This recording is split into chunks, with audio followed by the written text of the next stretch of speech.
looking for daily Ielts training or any of the books, subscribe to our channel, like this video and comment the book name. We will give it to you for free. Section 1. You will hear a conversation between two students talking about driving lessons. First, you have some time to look at questions 1 to 5.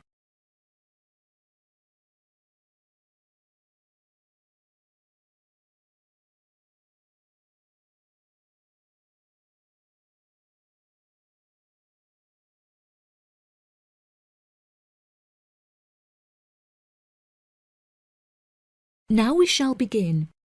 You should answer the questions as you listen, because you will not hear the recording a second time. Listen carefully and answer questions 1 to 5. Hi, Zach. I heard you passed your driving test. Congratulations. Thanks, Olivia. I passed just last week. It feels great to be independent and driving on my own. I really want to take driving lessons, but I haven't been able to find a driving school that will give lessons during the weekends, so that I don't have to miss any classes at college. The driving school that I used was brilliant and really flexible with their teaching hours. It's really close to the school. The address is 67 Kings Road. That's 67 King '(S) Road. Oh, that's perfect. I don't like the idea of driving around busy streets. Did your teacher make you drive in urban areas, or did he mainly teach you on roads in the countryside? My teacher said that I had to learn on both in order to become a good and experienced driver. We would start in the city centre and then drive north above the city. He sounds like a good teacher. Would you mind giving me his contact details so I can ask him for lessons? Of course. My mother's friend Daniel Smith referred me to him. His name is Alan Sutcliffe. Could you spell the surname, please? Sutcliffe.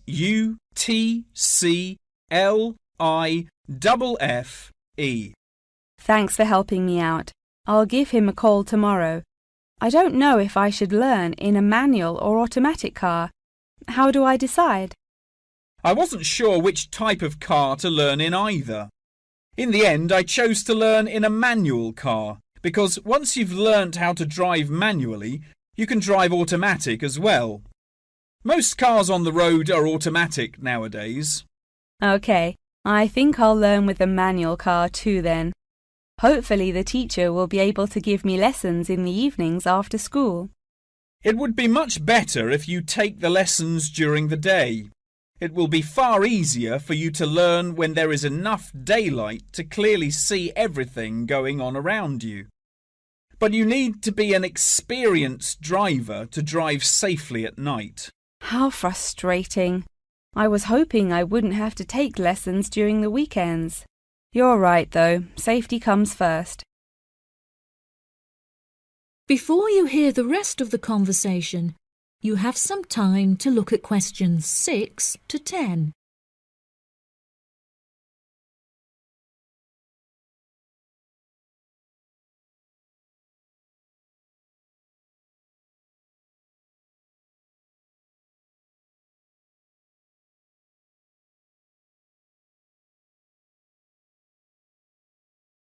Now listen and answer questions 6 to 10.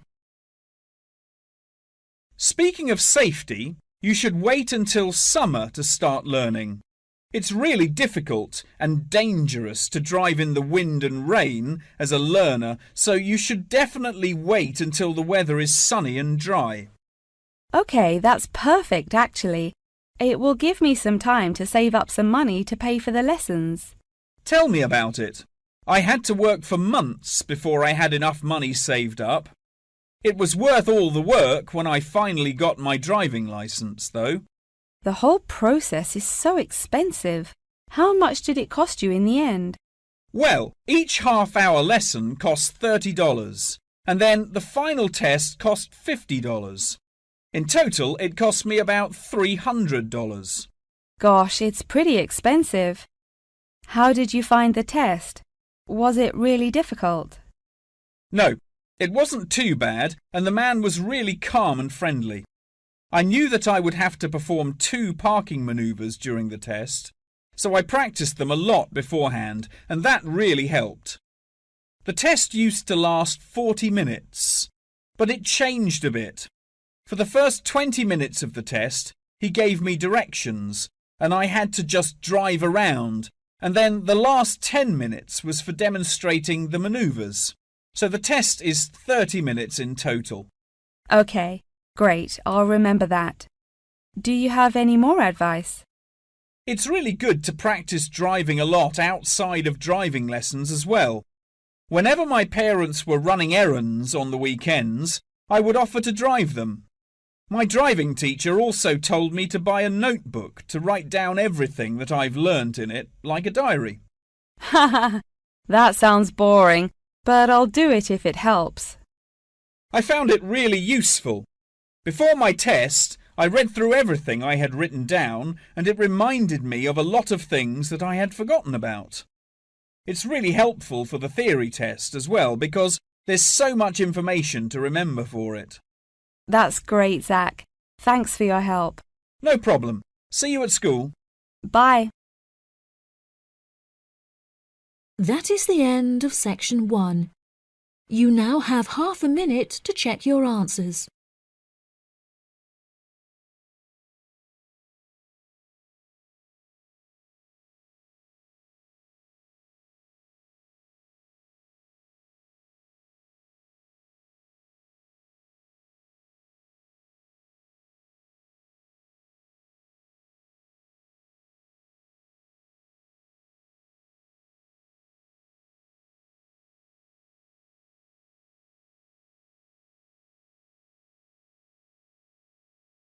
Now turn to section 2. Section 2.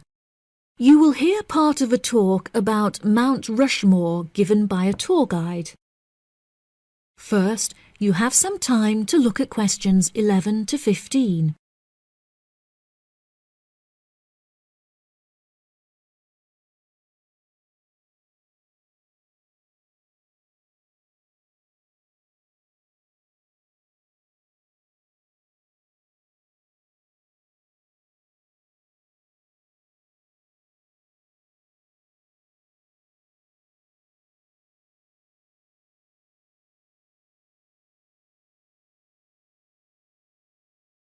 Now listen carefully and answer questions 11 to 15. Good morning, everybody, and welcome to Mount Rushmore. To start your visit, I'm just going to give you a brief account of the history of the memorial before letting you roam about on your own. I won't keep you long, okay? Mount Rushmore is South Dakota's top tourist attraction and features the heads of 4 United States presidents: George Washington, Thomas Jefferson, Theodore Roosevelt, and Abraham Lincoln. Each head is 18 meters tall, which is taller than the heights of 11 people combined. The sculptor initially wanted to depict the presidents from head to waist, but due to a lack of funding, the construction had to stop before this vision could be realized. In total, it cost the government $1 million to sculpt the heads at Mount Rushmore. Before the construction of the presidents' heads, the mountain was just bare rock and forest, attracting only a few hikers a year. The new carving at Mount Rushmore has become an iconic symbol of presidential greatness and has appeared in works of fiction and other popular works. The sculpture has also worked perfectly as a way to develop tourism, which was its intended purpose, and now attracts over 2 million people a year. The original plan was to carve the presidents' faces into the granite pillars known as the Needles. However, the sculptor soon realized that these rocks were too eroded and delicate to support such a large sculpture.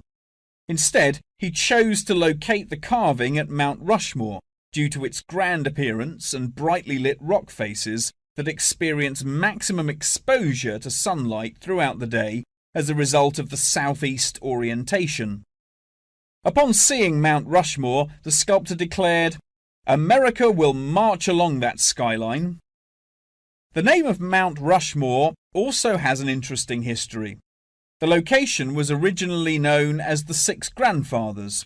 However, during an expedition in 1885, the mountain was renamed after Charles E. Rushmore, a prominent New York lawyer who joked that his annual treks to the mountain had earned him the right to have it named after him. 40 years after the mountain was renamed, Charles E. Rushmore donated $5,000 towards the sculpting of the president's heads, the largest single contribution. In 1927, the construction work started and 7 years later was complete with no fatalities. So that's the history for you. If you'd like any more information, please feel free to ask me questions, or you can soak up the information from our fantastic guidebook. Before you hear the rest of the talk, you have some time to look at questions 16 to 20.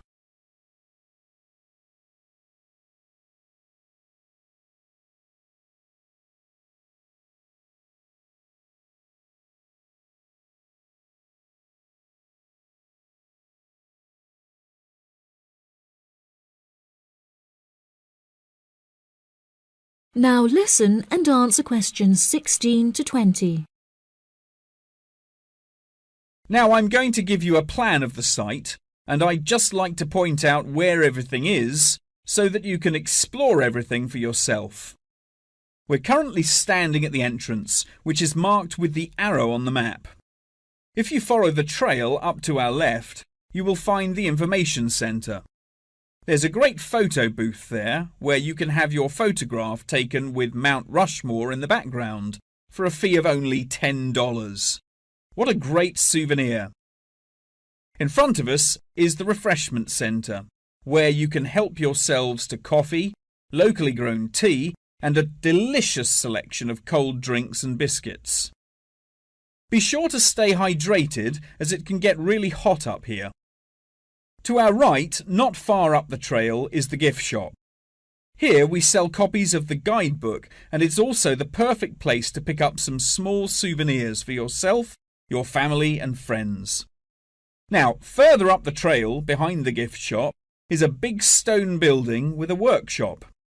This is where all of our souvenirs are made by hand, which you can purchase in the gift shop, like I said before. Some are even carved from pieces of rock taken from Mount Rushmore itself. If you carry on walking up the trail past the workshop, you'll find our state-of-the-art visitor centre, where you can find maps of the walking trails here at Mount Rushmore. Now for the real treat. After you have walked past the visitor centre, you can follow the trail up to the left, which will take you to our wooden shelter. From here you will have the best view of Mount Rushmore that there is, an experience not be forgotten. Right, if anyone wants a guided tour, then I'm starting at the information centre. If you'd like to follow me, this way please. That is the end of section 2. You now have half a minute to check your answers.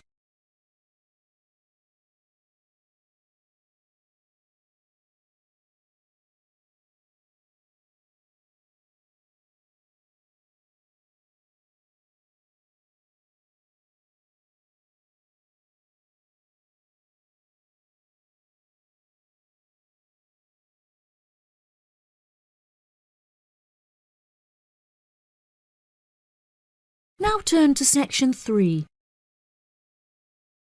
Section 3.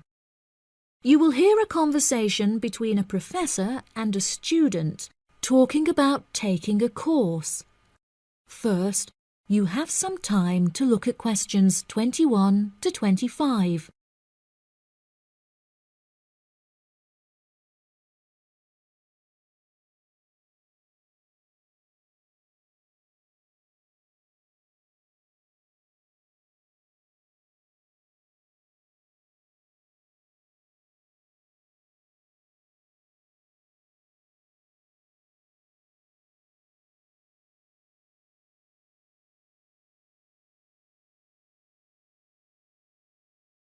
Now listen carefully and answer questions 21 to 25. Excuse me, Dr. Twain. May I speak with you for a minute? Of course, please come in. I'm Charlotte York. I'm considering taking your course in tourism. Right. Well, Charlotte, how can I help you? I have been considering studying tourism. However, it is such an important decision that I would like to seek some advice about it first. Would you mind answering some of my questions? Absolutely. Fire away.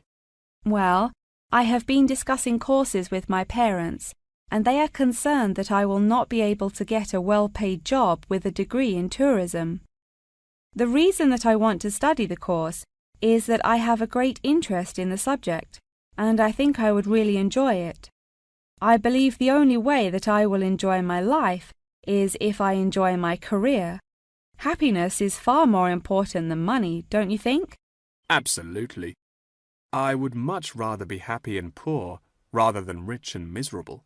Money cannot buy you happiness. I'm glad you agree. You needn't worry about money, Charlotte. A large part of the tourism course is dedicated to teaching students how to manage finances, a skill that you can apply to your everyday life as well. I would also recommend that you take a sideline course in time management, as this can be incredibly useful in efficiently planning your workload. Efficiency is the key to success. I'll remember that. Now, I have found that some students have natural talents that really help them to succeed in the course. Communication skills, for example, can be very beneficial. Do you have any strengths? Maths was always my favourite subject at school, so I really enjoy solving mathematical problems. However, I find statistics quite difficult. I have always been very capable and self-sufficient. I have a lot of confidence in my abilities and will take the initiative in situations without needing to depend on anyone else for their help. That's a really great quality to have and will be particularly useful if you choose to study tourism. That's great. I would recommend that you spend some of your time researching the course. A lot of people who are uneducated on the subject claim that tourism is a shrinking industry and that it will become irrelevant in the future. If you study the published research, however, you will see that the truth is quite the opposite. The industry has, in fact, grown significantly as people have developed an ever-increasing interest in culture and travel. Have you compared the university course with a polytechnic? Yes, I have. I was interested in studying the course in modules. However, the university doesn't offer that option. I don't have enough funds to be able to attend an expensive university, so I was relieved to see that the course is quite affordable. I also considered attending a summer school instead of university to save money, and so that I could work during the rest of the year. But I really wanted the university experience. I think that university would suit you well. Before you hear the rest of the conversation, you have some time to look at questions 26 to 30.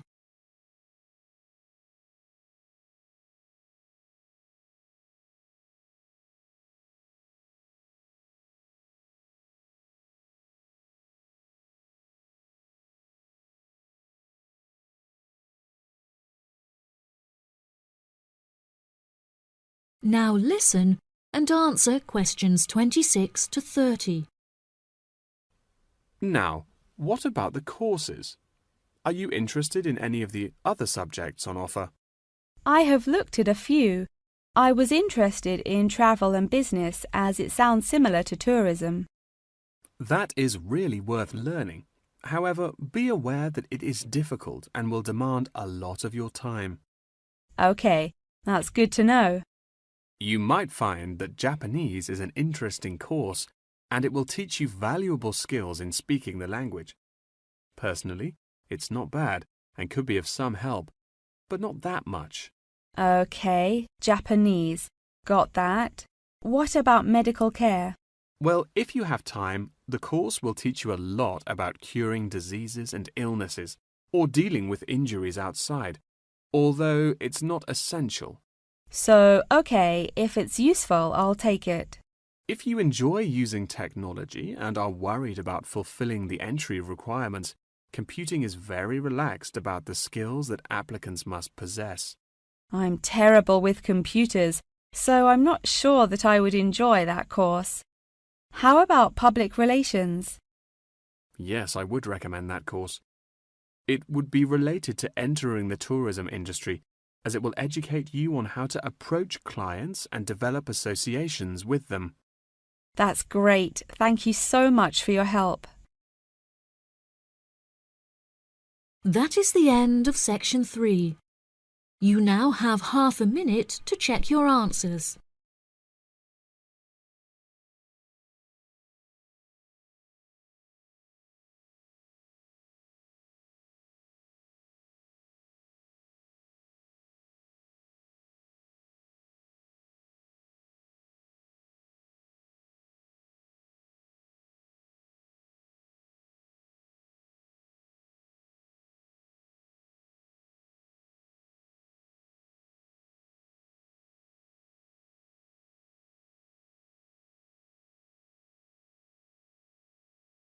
Now turn to section 4. Section 4. You will hear a talk about the practice of company outsourcing. First, you have some time to look at questions 31 to 40.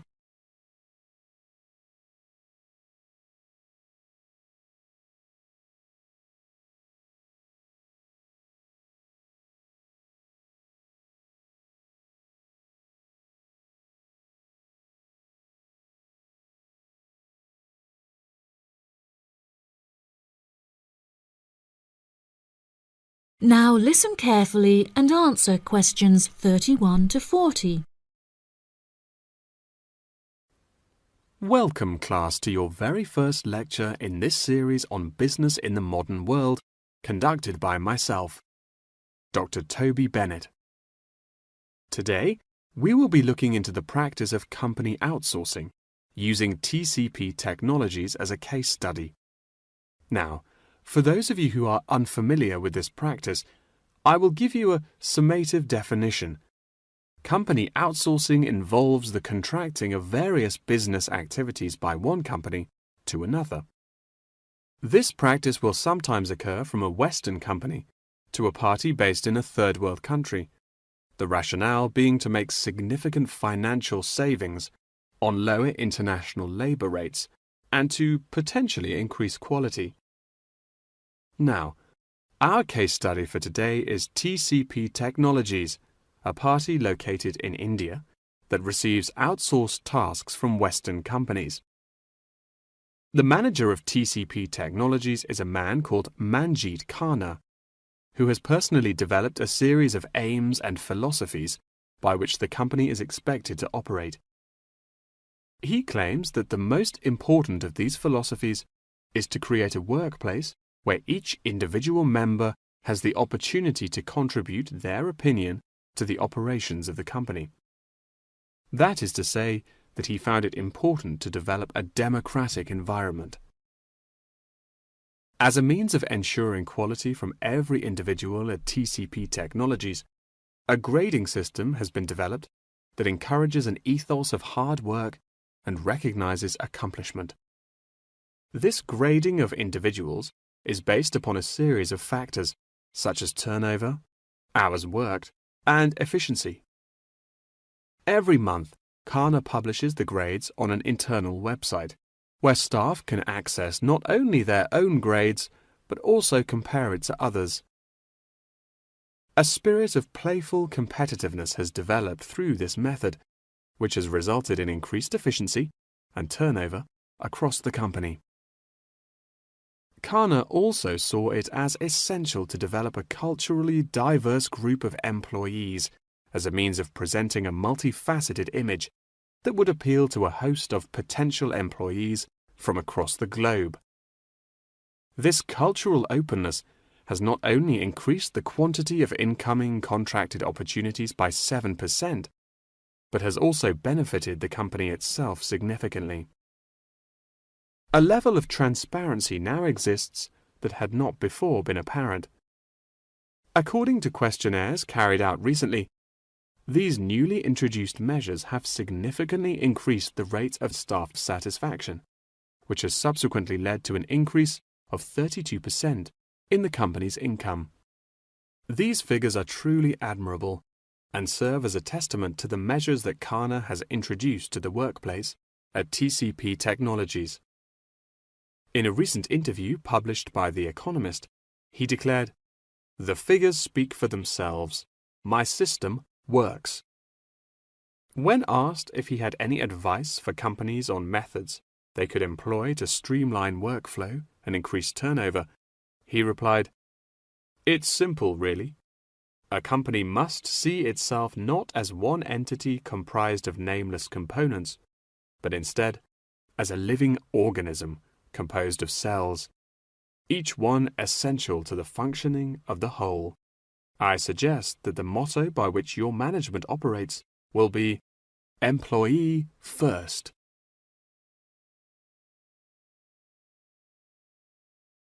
Many benefits have been reaped from the aforementioned changes in management style, such as a significant decrease in staff turnover. This improvement alone has solved many problems that had before stunted the growth of the company. A lot of these improvements came from the realization that the solution does not have to be produced internally, but can come from any other company. The grading system also immeasurably enhanced the dynamics of the company. The fact that this measuring system is solely produced for staff members and inaccessible by management means that it cannot be used as a judging criterion for promotion. It has proven itself a relaxed and informal means of stimulating workflow. When asked about specific features of his managing style, Kana mentioned that it is important for him to respond personally to any complaints filed by staff members. Having found the existing complaints process slow and ineffective, he introduced a new online system that created a direct line of communication between Kana and all employees of the company. The complaint form, dubbed by Kana as a ticket, eradicates the middleman, is easily accessible to all employees online, and has an interface that can be instinctively navigated. Any staff-related complaint, such as those relating to air conditioning and food quality, can be submitted directly to Kana via this online system. Entitlement to vacation is also a popular issue discussed through this forum. The main benefit of using this system is that staff must include their personal details on the ticket before they are able to submit it. In the past, anonymous complaints had been the root of much confusion and caused many wasted work hours, so the new system has put a ban on this form of complaint. That wraps up the lecture for today. Please remember that attendance is mandatory. That is the end of section 4. You now have half a minute to check your answers.